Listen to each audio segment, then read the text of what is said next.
Todo un profeta, carnales. Y yo se los mencioné en el video número 300 que se llama, el video número 300 que subí se llama Información más completa del pollo repaps número 300, ¿no? Que es el video número 300 que subí. En ese video, carnales, para los que no sepan, hice un comentario referente al gobierno de México, al presidente Andrés Manuel López Obrador. Y pues bueno, dije, seguramente, gracias a este comentario que acabo de hacer, que además es real, llegará algún defensor del presi, ¿no? Vamos a ver qué pasa, pero me vale madre, al final les voy a contestar, porque gracias a esas respuestas de estos güeyes yo tengo para hacer contenido, ¿no? Y entonces aquí este carnal dijo, el pollo debería de cambiar de nombre, tal como el pollo Banga o Nostrapoyus, ¿no? Y dice, porque tiene voz de profeta el güey. Y sí, efectivamente, mira, por acá le contestan también Ramón Hernández, dice, te equivocaste de canal, Chairo.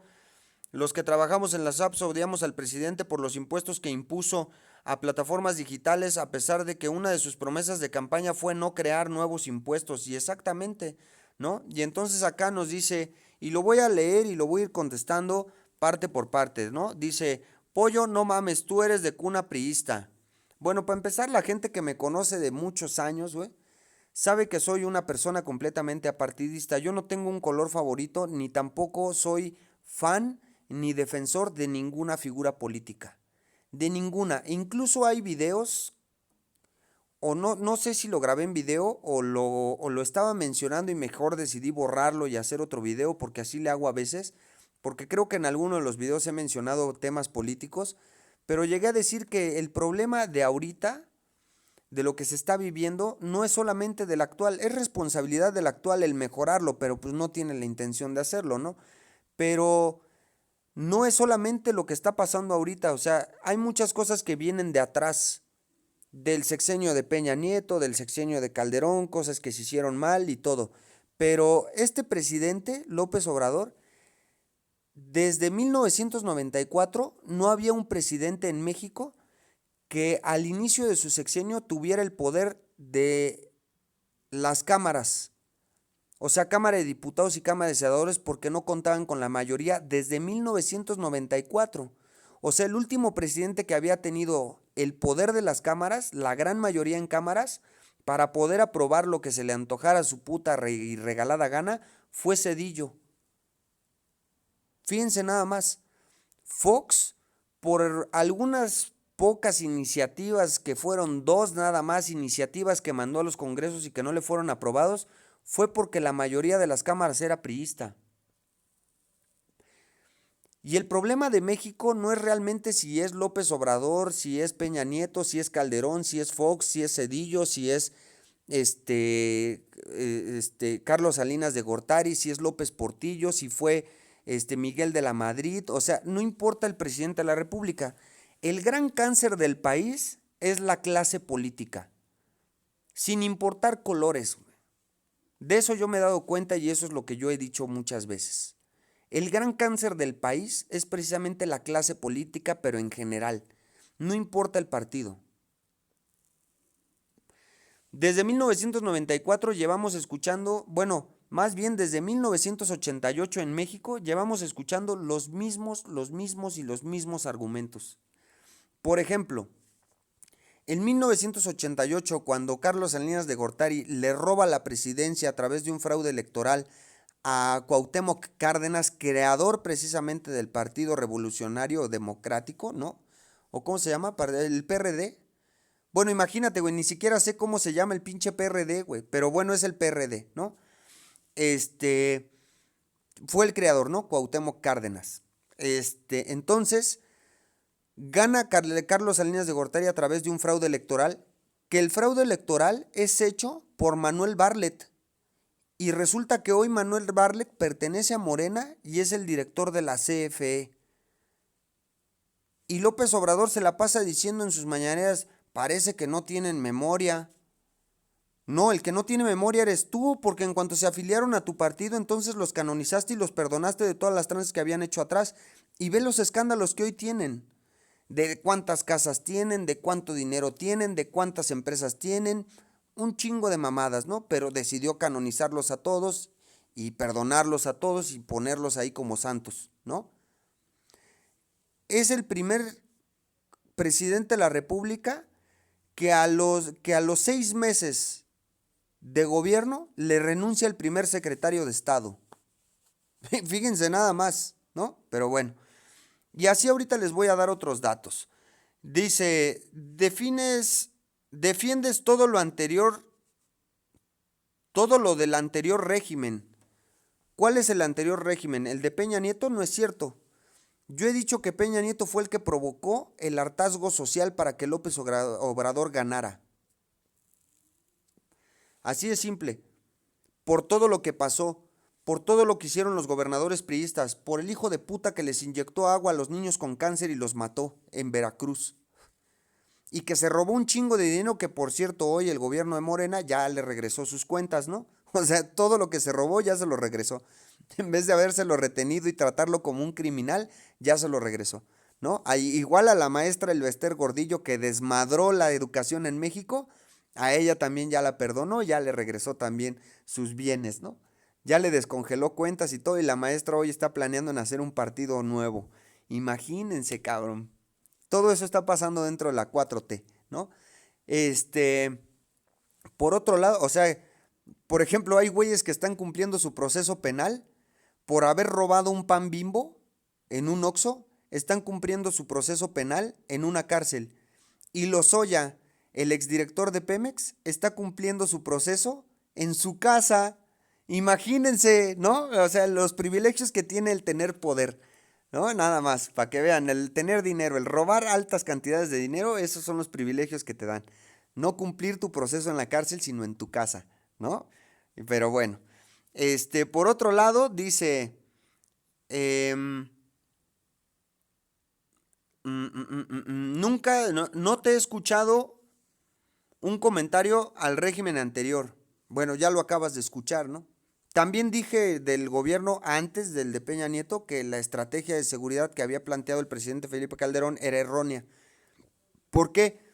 Porque era atacar directamente a los cárteles y debilitarlos en número de hombres, ¿no? E irles quitando territorio.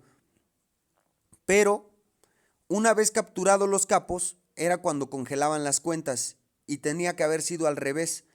Primero, golpearlos económicamente, que era congelar sus cuentas y bienes, e incluso el tomar las casas de seguridad y hacerlas parte del gobierno o asegurarlas, y posteriormente enfrentarlos a bala. Y ahora, lo que sucedió, por ejemplo, en Cuernavaca con el Barbas, el gran jefe de jefes, Arturo Beltrán Leiva, lo que hizo la Marina en ese operativo era lo correcto. Porque muerto el perro se acabó la rabia, y lo que hicieron los dos infantes de Marina cuando encontraron al capo en la puerta fue disparar. Y la orden que recibieron de sus superiores fue abatir. Eso lo tenían que haber hecho con todos, no solamente con unos, era con todos. Por eso dije que había fallado la estrategia de seguridad y que estaba mal empleada. Pero también hay que reconocer a través de números y a través de todos los reportes de las secretarías de Estado que incluso hasta hoy no le han podido echar para atrás, ¿no? Y no han podido decir que es mentira, pero fue el gobierno del 2006 al 2012 que más inversión extranjera atrajo al país, al grado de que el presidente Lula da Silva de Brasil dijo, cuidado, es el sueño mexicano. Cuando termine ese sexenio, el siguiente no será igual. Y tenía razón. Tenía que haber habido una continuidad, pero la gente decidió volver a votar por el PRI. Cuando estaban dejando al país con un crecimiento económico del 4.5% anual en promedio. Fíjense nada más. Hoy el presidente actual está haciendo todo lo contrario. En vez de atraer a la inversión extranjera y atraer la inversión pública privada, ¿no?, del país, lo que está haciendo es ahuyentarla.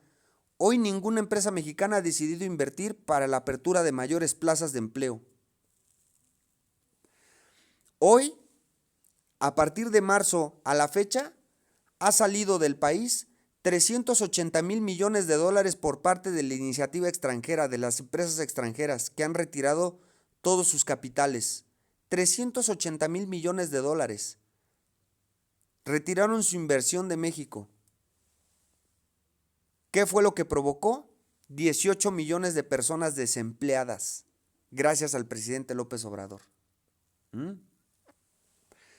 Bueno, también del gobierno anterior, por cierto, de Peña Nieto, dije, cuando salió en el estado petrolero por excelencia de los Estados Unidos, que es el estado de Texas, junto al gobernador de Texas, recibiendo un premio, el cual le llaman Life Achieve, que es un premio por su carrera supuestamente, ¿no? Por la carrera de su vida y su carrera política. Ese día, en 2017, fue cuando anunció que a partir de abril de ese año, cualquier empresa nacional y cualquier otra empresa podía importar combustibles al país. Por eso hoy vemos al grupo G500 en gasolineras, vemos al grupo Shell, vemos al grupo ESSO en Querétaro, por ejemplo, vemos a varias empresas cuando antes todas las gasolineras, por ejemplo, eran rotuladas en Pemex. ¿Por qué? Porque Pemex, el principal negocio que tenía era la importación de combustibles y Enrique Peña Nieto se la quitó precisamente para quebrar a la paraestatal. Eso, por ejemplo, es verdad. Dentro de tu comentario dices que sea objetivo, creo que lo estoy siendo, ¿no? Si para ti la cabeza de algodón es el peor presidente, está bien, pero pues da información precisa. Lo que estoy comentando es información precisa. Una de sus megaobras, fíjate nada más para que te des una idea.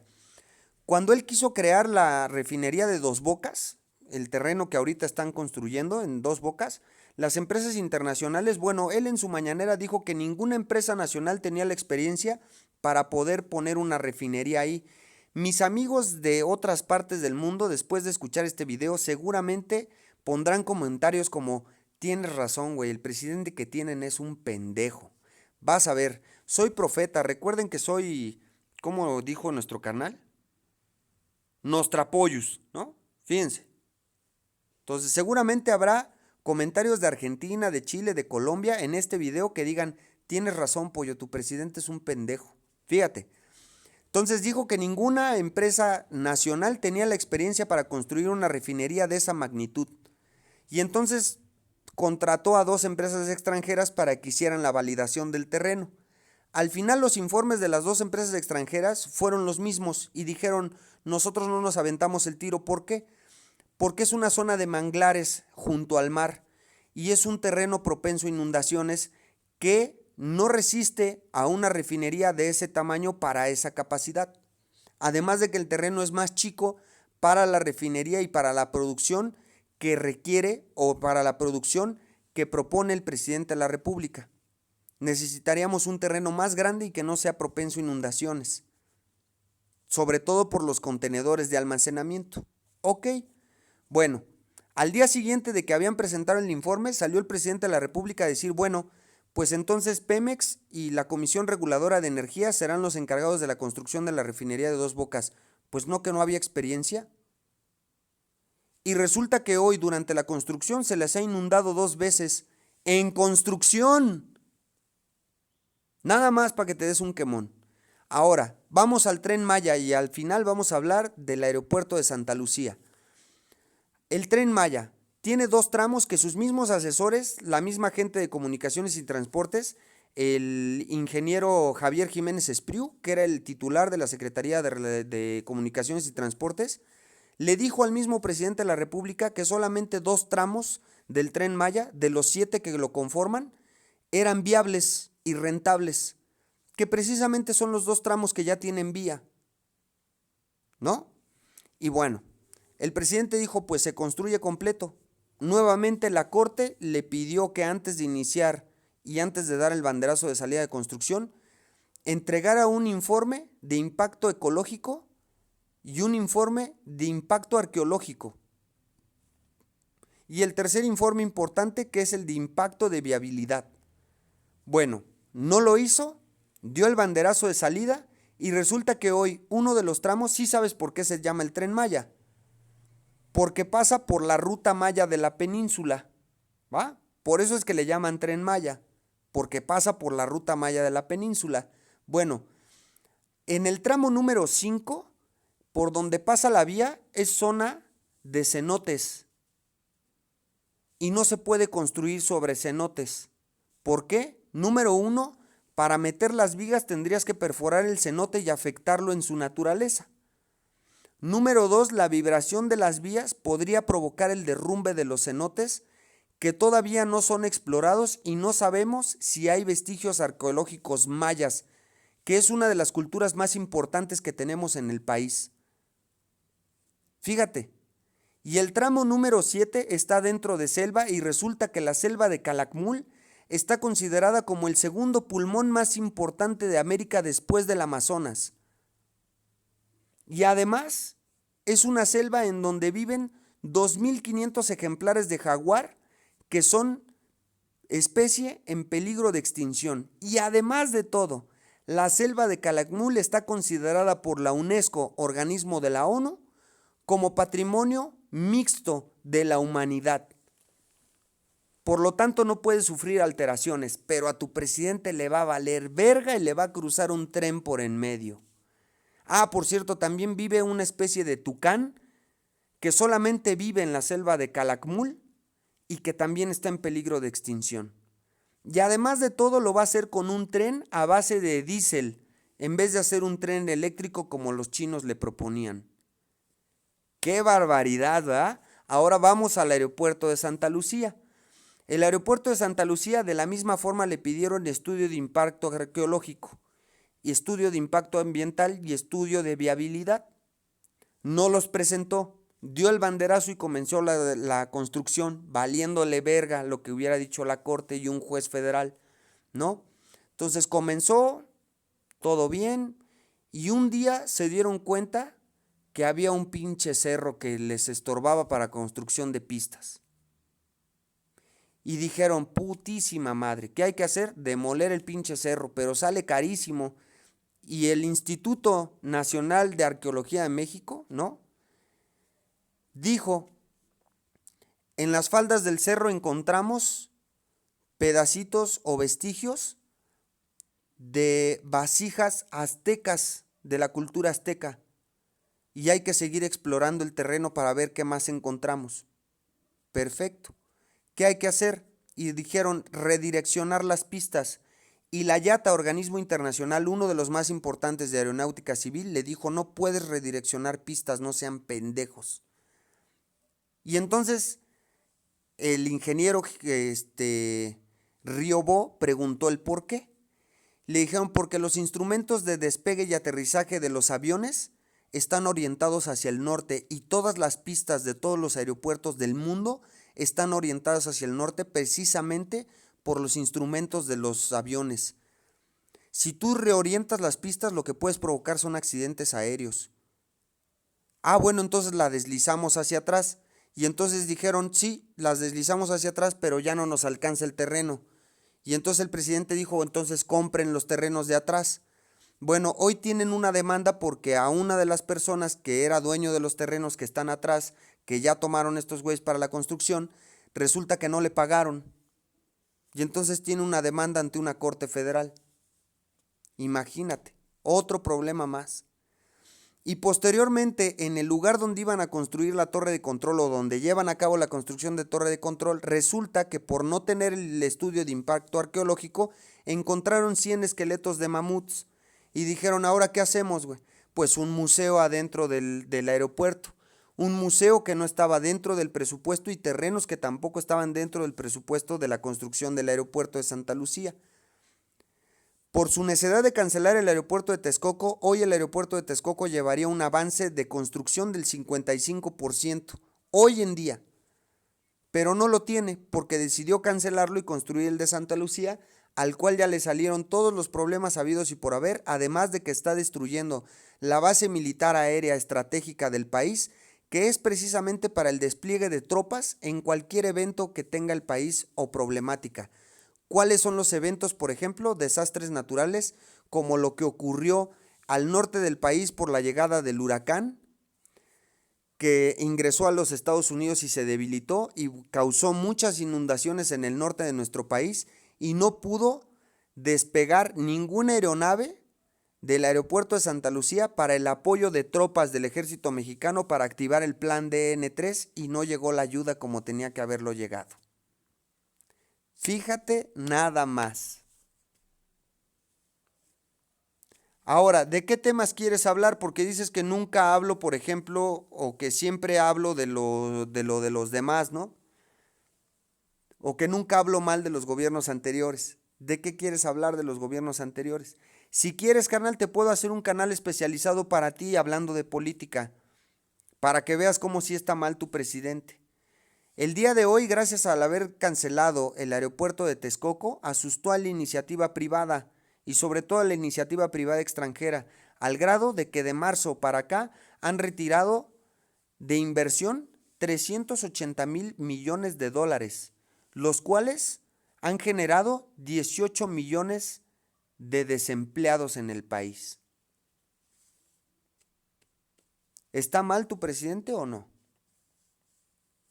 Fíjate, por eso es que sí, efectivamente, como tú dices, para mí es el peor presidente que ha tenido México. Y creo que después de los datos que acabo de dar, es el peor presidente no solo para mí, sino para otros suscriptores de otros países, que van a decir, no mames, qué pendejo está el presidente de México. Fíjate, Fox pasó desapercibido, parece que lo único que nos dejó en su sexenio fueron chistes y problemas internacionales, ¿no?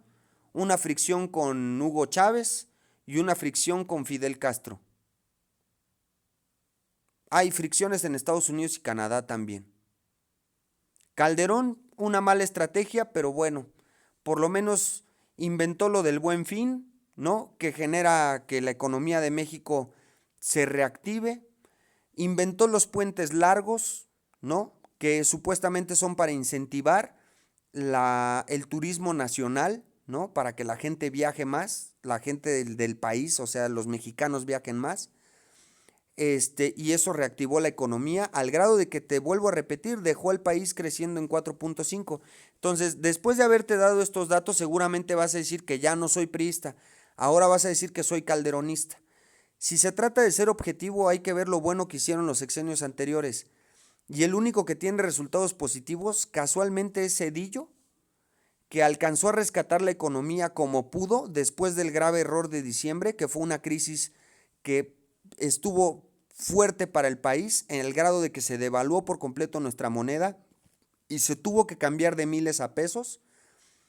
El gobierno de Calderón, que logró bajar el precio del dólar de los 17 a los 10 y 12 pesos, ¿no? Haciendo que el país creciera al 4.5% en promedio anual, que fue el gobierno que más inversión extranjera atrajo al país, y como lo repito, al grado de que Lula da Silva dijo, es el sueño mexicano, Terminando ese sexenio se acabó el sueño.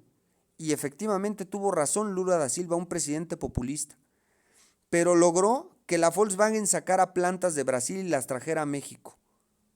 Fíjate, qué tan importante era. Se ganó el primer lugar en armado de tecnología de pantallas planas y armado de equipos celulares. Cosa que hoy ya no tenemos, porque ya retiraron las inversiones y retiraron esas fábricas. Fue el que puso como imposición a cualquier marca automotriz que quisiera vender en el país, que si quería vender en nuestro país, tenía que poner una planta de producción en nuestro país. Y por ejemplo, BMW dijo, yo quiero continuar en el mercado mexicano, y vino a poner una planta de toda la serie 1 que exportan a los Estados Unidos y también a países de Sudamérica. Ay, cabrón, ¿no? El gobierno de Peña Nieto fue el más ratero de todos, el de más altos índices de corrupción. Durante 2018 se rompieron todos los récords de corrupción de la historia de México. Y resulta que en 2019 la 4T rompió todos los récords de 2018. ¿Te damos más cifras? Nada más hay que darnos una vuelta por las páginas de sus propias secretarías para ver los informes. Y el último informe o los informes más tétricos que hay hasta ahorita son los que lanzó la semana pasada el INEGI, diciendo que hay 4 millones más de mexicanos en extrema pobreza, 18 millones de mexicanos sin empleo, que suman ya 32 millones de mexicanos, ¿no? Que no tienen un empleo formal, pero que algunos de ellos están teniendo ingresos, pero 18 millones no están teniendo ningún tipo de ingreso. Una caída económica del 17% según el INEGI. Que tu presidente dice que nos vamos a recuperar en noviembre, pero que los organismos internacionales como el Fondo Monetario Internacional dice que nos vamos a recuperar hasta 2027 o 2028. Va a empezar la recuperación económica de México gracias a los errores de tu presidente. Perú va a destinar el 4% de su Producto Interno Bruto para el rescate económico. ¿Sabes cuánto va a destinar México para el rescate económico, el plan de rescate económico después de la pandemia? Ni siquiera el 1%. Siendo un país con mejores ingresos y más productivos que Perú, con mayor dinero. ¿Tu presidente no está mal? ¿No es el peor? Nos vemos en otro video. Gracias. Bye.